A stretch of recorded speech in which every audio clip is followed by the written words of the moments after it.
Today on the podcast, I'm joined by Maya Smart from mayasmart.com. Maya is a literacy advocate, speaker, and a published author. Her book is called Reading for Our Lives, a Literacy Action Plan Birth through Age 6. Maya has a background in journalism, but she got interested in early literacy when her daughter was young. And since then, she has learned so much about how children learn to read and how that birth through age 6 time is so important. We want to capitalize on this time and make sure we set our children up for success even before their first day of kindergarten. There is so much we can do at home as parents to set the foundation before they head off to school. Maya gives lots of practical tips and makes it super simple because we know that learning to read can be really complex.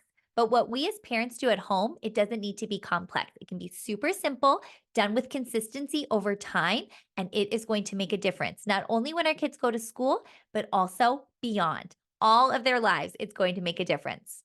I hope you enjoy my conversation with Maya and you get some great takeaways and feel empowered to work with your little one at home. Hi, Maya. Thanks for joining me on the Littles Love Learning podcast today. Hello, thanks so much for having me. I am super excited to connect with you. We both have such similar missions and passions for helping parents understand the importance of reading development and literacy development in the early ages. So I would love to hear your background and how you came into this space. Absolutely. So, professionally, my work is in journalism. So, I always tell everyone that my professional expertise was just asking questions until I got good, credible answers for things. But I came to the topic of reading and literacy as a parent. So, my daughter is now 12 years old. And when she was little, I read so many news articles describing just the struggles kids were having learning to read. And as someone who loved books, loved literature, it just didn't sit well with me that there was so much difficulty. It seemed like something there should be more people paying attention to, and specifically that parents needed to be engaged in the work because there was so much that happened before kids get to school. Absolutely. And I will sometimes get pushback from that, saying that we're starting too early, that we don't need to do anything before our kids go to kindergarten, that the teachers will teach. So I would love to hear, as a literacy expert, especially in the early years, how you respond to parents who have that pushback. I think that the pushback stems from a misunderstanding of what reading is. And so I always start by telling parents that reading is not only being able to sound out the words that you see in print, reading is also very much about the vocabulary that you have, your knowledge of the world and background information, and that parents are kids' chief vocabulary builders. And so we need to recognize the power that we have to help kids make sense of words once they can sound them out. So when you understand that reading is both that, rapid word recognition decoding piece, and it's also knowing a lot of words and having experiences hearing and using those words, then you understand that your work as a parent starts from day one. I love that. Chief vocabulary builder. That is our job as parents. That's super cute. Great way to remember. I would love some tips that you have for parents who maybe it doesn't come so easily for them to help their child develop their vocabulary. I know when I had kids as a teacher, especially since I taught first and second grade, it came very natural to me to talk to this little baby, even though she wasn't talking back to me. But I know that's not the case for all parents, especially when they don't have that background. Absolutely. And I didn't know how important talk was until after my daughter was older. So I'm very, very grateful that both of her grandmothers are very talkative, and so is her dad. So I feel like whatever language nutrition she didn't get from me being a quiet, bookish person was made up for by other people in our village. So I'm very thankful for that. But I think it's important to tell parents that they have that power so that they will speak to kids young. And so the tips I give people are it's just a simple acronym TALK, which stands for take turns, ask questions, label and point, and keep the conversation going, because it's important that it is a conversation. Even to your point, when you're talking to babies who aren't yet saying any words back to you, it can be discouraging. You're like, why am I talking to, do they understand? And the answer to that is we don't know the exact day. There isn't an exact day where you can pinpoint and say, today my baby or my child, my toddler understands words, right? So it's just they have to have all these experiences with language, and they have to have the experience of trying to create their own language through coos and babbles. And then eventually there's word recognition, but we can't wait as parents for a specific day to start talking. So if That's we a start great planning point. Yeah. the habit. Because we don't know that day that they're going to actually understand that it's a progression, that it's because you're doing it every day, then they will eventually get to that point of understanding. Absolutely, and I think they'll get to it more quickly as a result of you speaking, and I always tell parents in that acronym, the taking turns is important for these back and forth conversational exchanges, and that's literally how their brain function is built. So, through holding them and your responsiveness to, where they're crying or pointing or looking. And then the asking questions creates that space for them to think and start building some of those communication and even, verbal reasoning muscles. And then the L is I tell parents to use that when they're sleepy. You don't know what to say, you can always label something. And by labeling, I just mean like pointing, like taking your finger pointing to something, and it could be the color. You could talk about the texture. You could talk about the print on the book you're reading, running from this side to that side. So there's always something physically around you that you can talk about. And you can That's it, always great. use the child as a prompt for conversation too. If they're looking at something, then you turn and look and say, "Oh, I see the birdie too." Yes, I've heard that going into their world and into their space. Even for a baby, you can absolutely, yeah, see what they're looking at. Now, how does that play into screen time and technology? Because sometimes I think parents will think, well, I'm showing my child an educational show. They're hearing the vocabulary. There's no conversation back and forth. I think that when we think about technology, we have to start with ourselves as the parents, as the adults, and how we're interacting with our phones. Because I think often our phones distract us from having the conversation, whether we give the child the phone or not. That's like a whole other issue, but just how Mhm. we engage with it. As we're using our phones to see what time it is and what the weather is and to check email. And there's like 1,001 things that we can do on these devices. But when we're using them, automatically our eye contact is not on the child. We're not noticing their gaze or their gestures and all those things. So that's number one, try to put our phones down in a way to the extent that's possible. And then we're also modeling that behavior when they're toddlers and preschools. They absolutely notice when we're on They do. on our phones all the time. But in terms of when parents are handing little ones the phones and tablets, the American Academy of Pediatrics has guidelines around this, and they really think that there's no educational value to devices for the youngest children.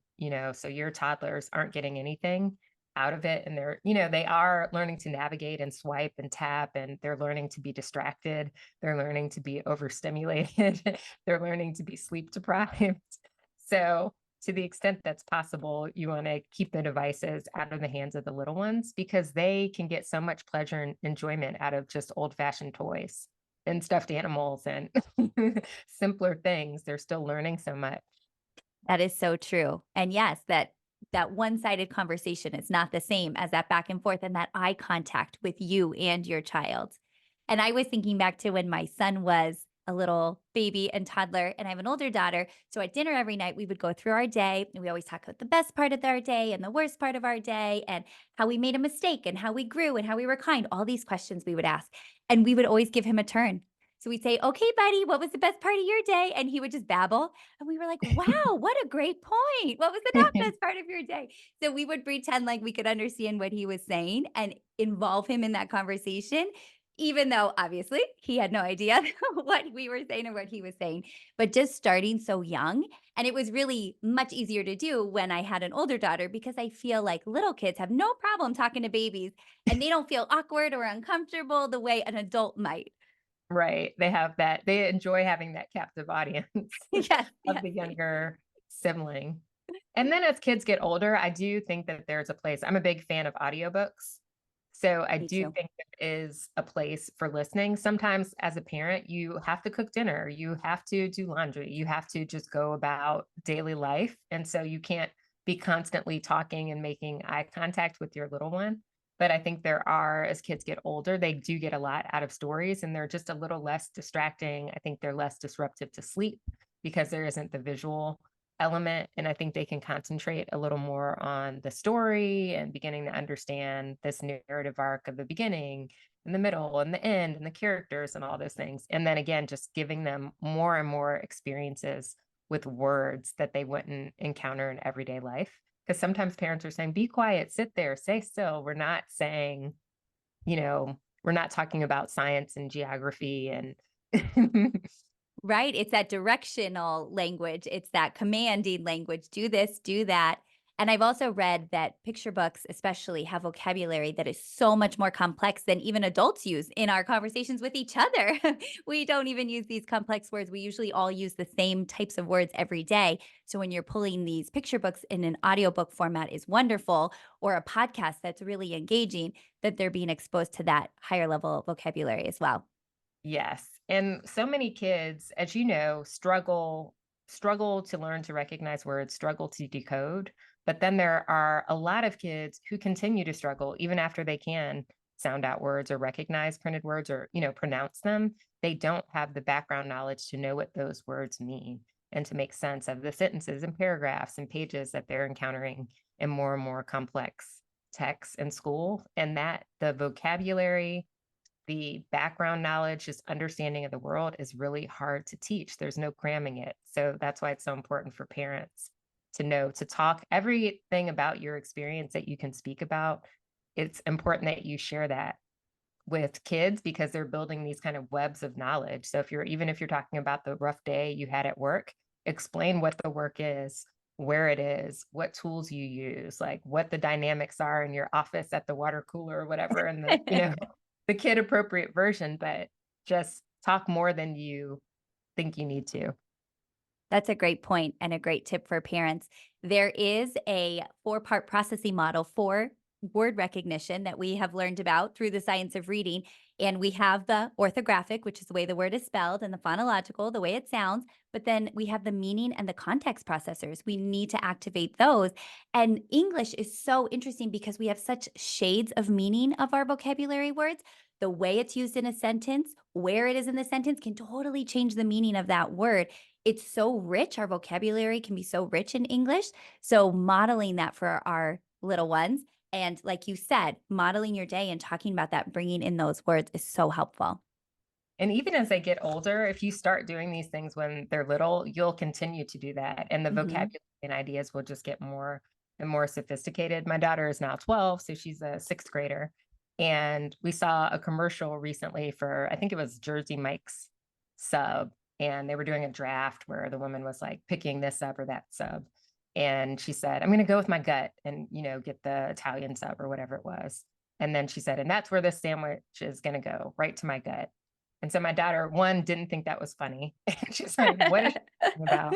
But then we got into this whole long discussion about multiple meanings of gut, like what Mhm. gut as like your instincts or, following your gut, what does that mean? And then like your gut as your actual stomach and digesting this sub. So that's an example of what you're talking about with like shades of meaning and context and kids in that little commercial, you either get it or you don't. You know Yes. what it means. And it's like that times 1,000 in an academic text, like that's like a 30-second sub commercial. Absolutely. Such a good point. I was even thinking of gut health is so popular now, discussing that. And so that's a whole different meaning as well. So I heard you speak on a podcast recently, and I loved how you described reading is very complex. The science of reading, the way our brains learn to read, but what parents have to do is not complex. So I would love for you to speak about that. Yes. So what we mentioned earlier, just with talking, I think that's first. So I emphasize that to people with babies also because their attention span, we get the advice often to read for 20 or 30 minutes a day. And that's a lot for a lot of people for a lot of reasons. Sometimes, like the parents didn't have success as readers and don't feel comfortable or confident to read for that sustained period of time.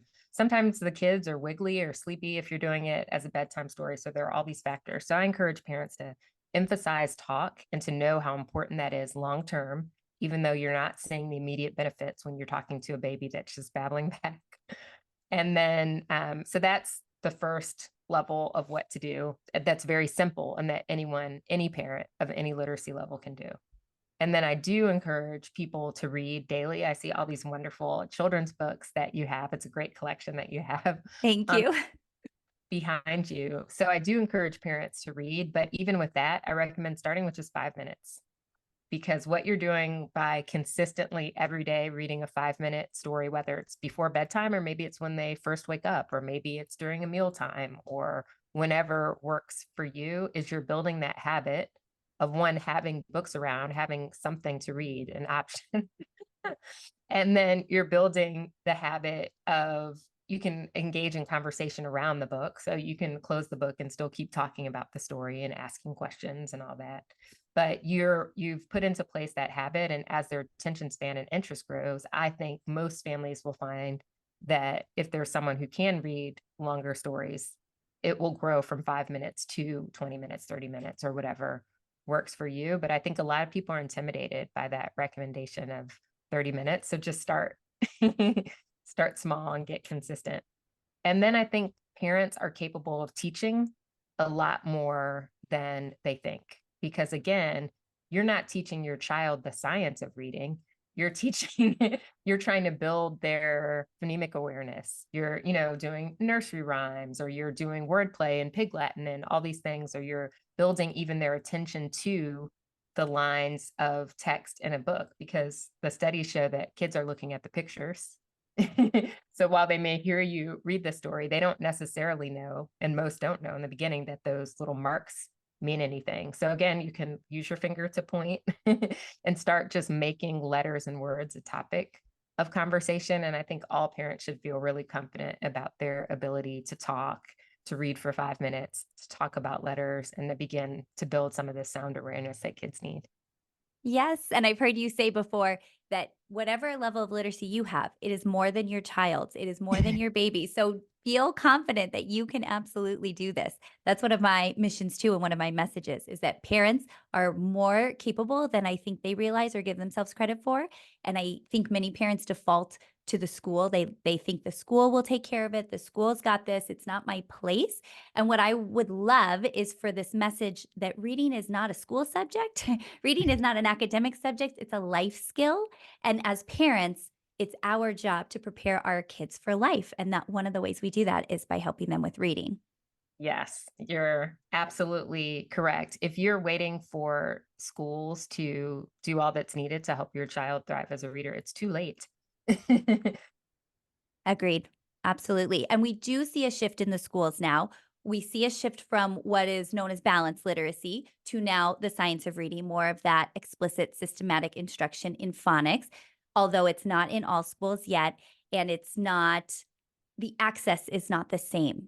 So there is a phrase that has been in the education community, literacy and justice for all, talking about this access and how it really impacts kids in different communities from different families. So I would love for you to speak on that and the differences in the access that students have. Absolutely. We find that the students who are at greatest risk for having reading challenges or not learning to read at all are often concentrated in lower income communities and lower performing schools with less experienced teachers. And with all of this legislation, it's wonderful that has been greater attention to systematic, explicit phonics instruction in our schools, but it still takes time to implement that, for teachers to learn to do it properly.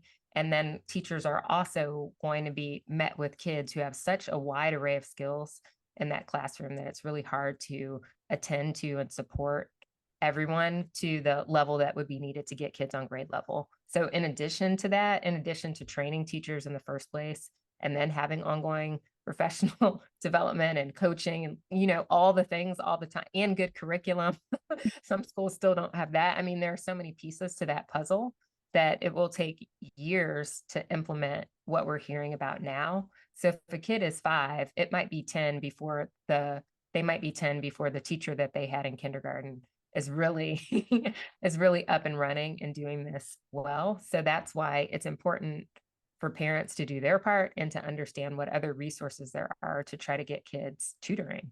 That's the only way to close. That's the only solution I've ever seen for closing really dramatic gaps. And even that takes time. And that, Absolutely. And money. yes.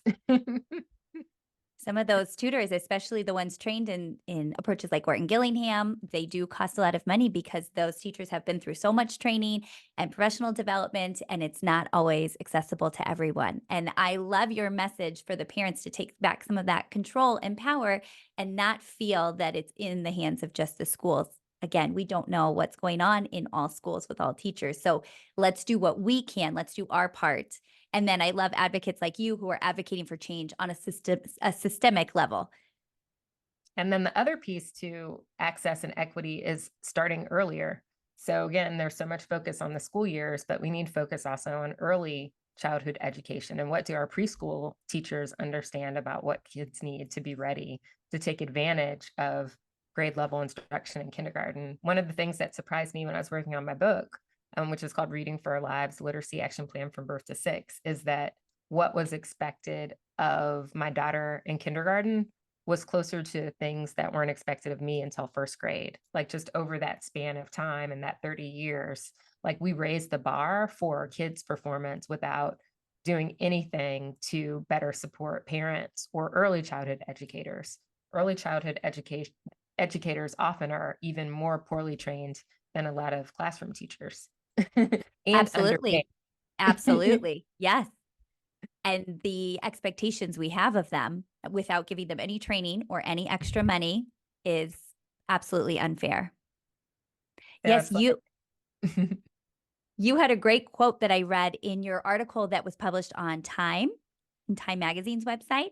And I loved it because you were talking about the science of reading and this great shift, but it's only one piece of it. So I'm just going to read it so that the listeners can hear it. And then I will link to it down below so that they can read the whole article. But I love how you said, let's commit to a concerted national effort to nurture reading from its roots in infancy and beyond. If we don't, we'll find ourselves 20 years from now rehashing these same old instructional debates, wondering why a win for phonics didn't spell victory for mass literacy.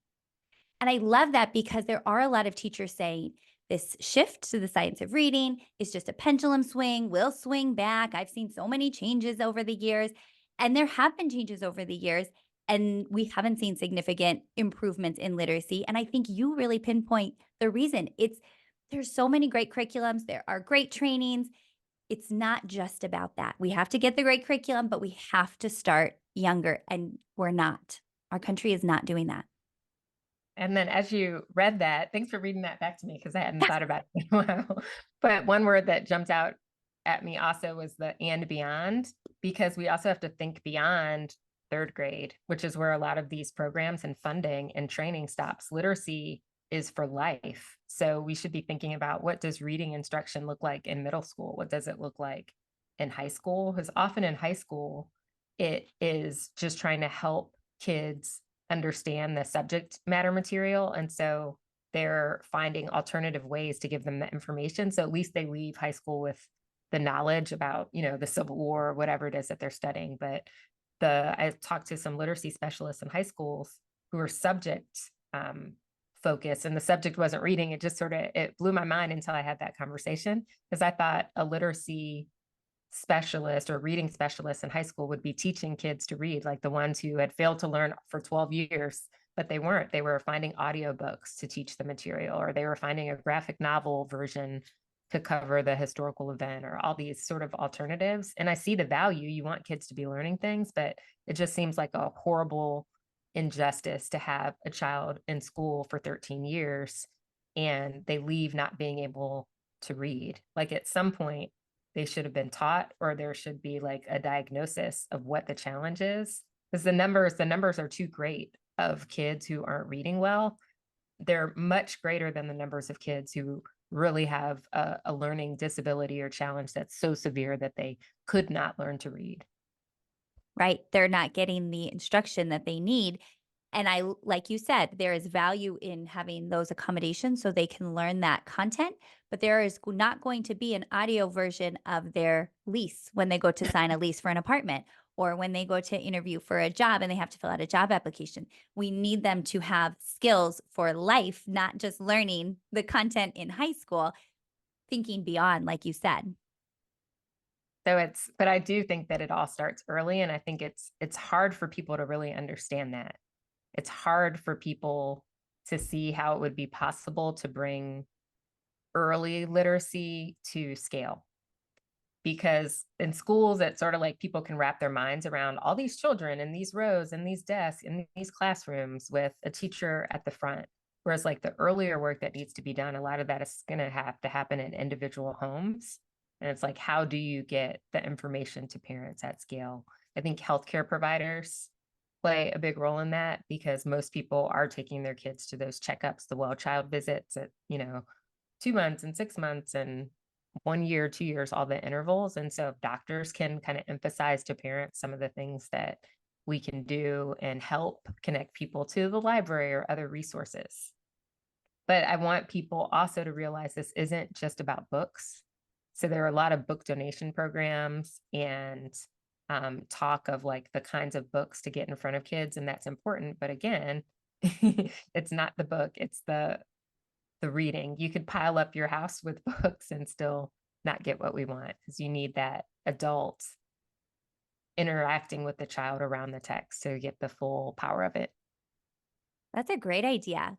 I would love to see a pamphlet from Maya Smart in my doctor's office the next time I take my child to a well visit with tips on how to improve literacy. I think that would be a phenomenal program. There is a nonprofit called Reach Out and Read that does help.